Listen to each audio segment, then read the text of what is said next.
Can you orchestrate a scandal in the country that would involve a vast number of government officials, lead to the destruction of authority of the head of state, and push society toward revolution? No, you don't know how to do so. Well, neither do I. But I know a woman who almost achieved similar effects. This happened in pre-revolutionary France, and now, well, if you want, of course, I will tell you the whole story. Perhaps there wouldn't be any story without an exquisite item that you can see on your screen, this diamond necklace. Let's start with a few facts about this necklace that we need at this point of our story. Well, first of all, it was created by two Parisian jewelers, Bourbons and Bessange, in the early 1770s. The second fact is that this piece of jewelry was an extremely extravagant and lavish. It was considered to be one of the most expensive pieces of jewelry at the time in the whole world. It contained around 647 pink and yellow diamonds.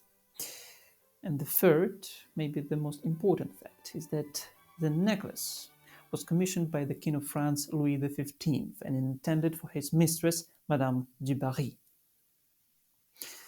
Unfortunately, Madame du Barry was not destined to receive such a lavish gift.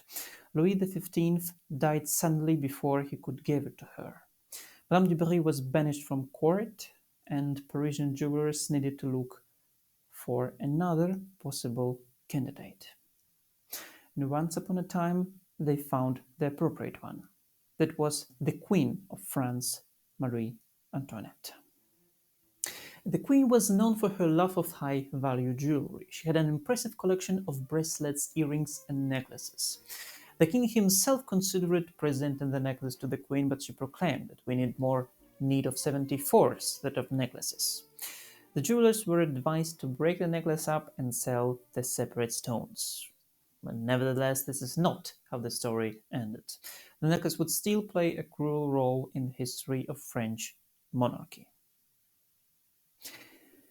This is the moment we can introduce you to the main character of our story today.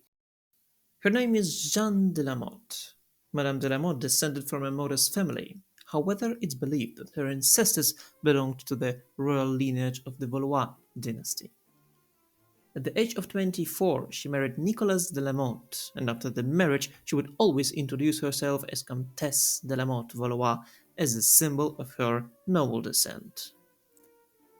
Jeanne was a remarkably gifted young lady endowed with exceptional beauty.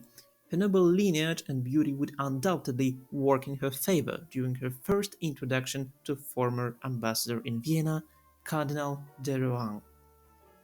Louis-René Edouard de Rohan was the Bishop of Strasbourg and almoner to the king.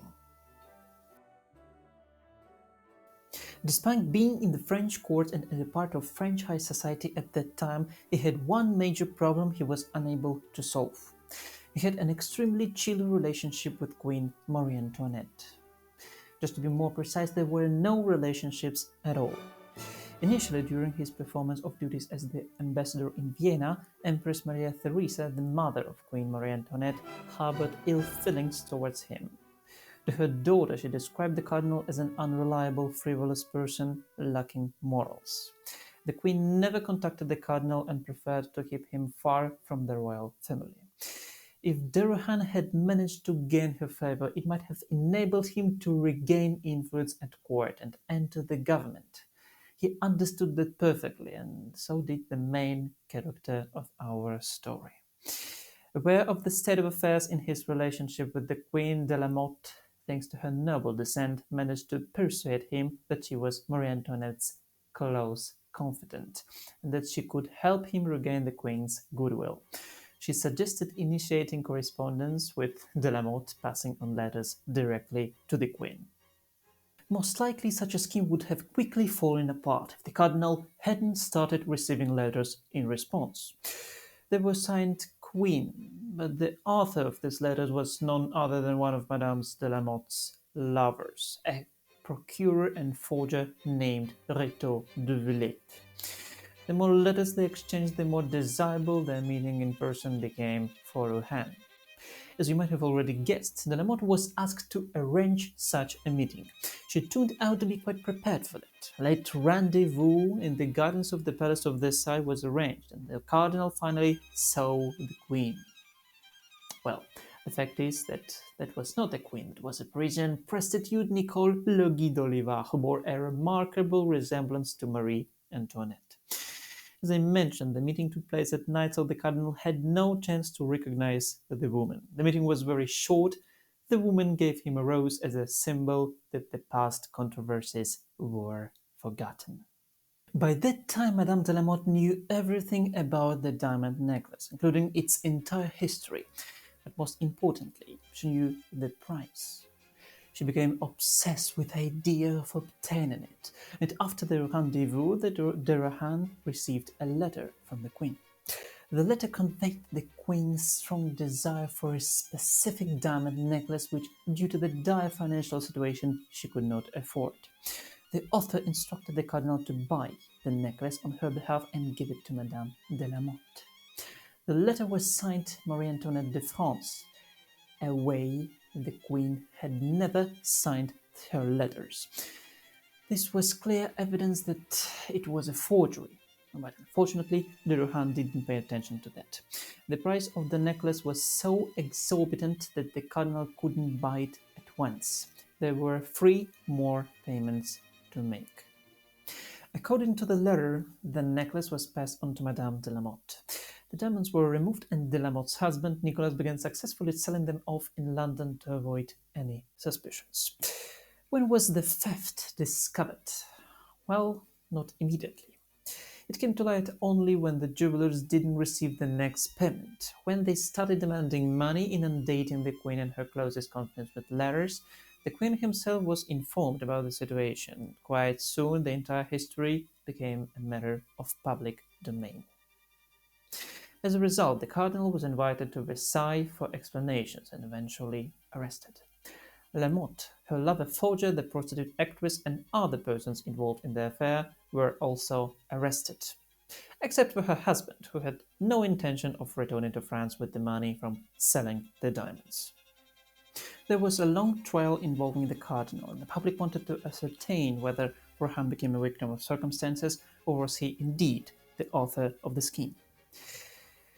Everyone was quite surprised when it turned out that the cardinal was declared innocent by the court of the Parlement, but under a few conditions.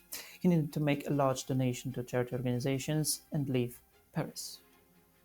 Madame de la Motte and her accomplices were found guilty. De la Motte was sentenced to harsh punishment. She would be whipped, branded, and confined for life in prison. History remains silent on how, 2 years after the imprisonment, she managed to escape and disappear with her husband in London. She would never return to a French prison again. But the greatest losses, including reputational ones, were suffered, of course, by the royal family and by Marie Antoinette herself. Despite her being innocent, the affair damaged her image.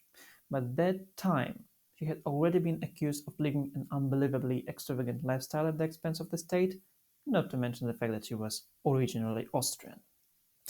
There also had been rumors about her being engaged in illicit activities and also rumors about her sexual preferences. The French Revolution was not directly caused by the affair of the diamond necklace, of course.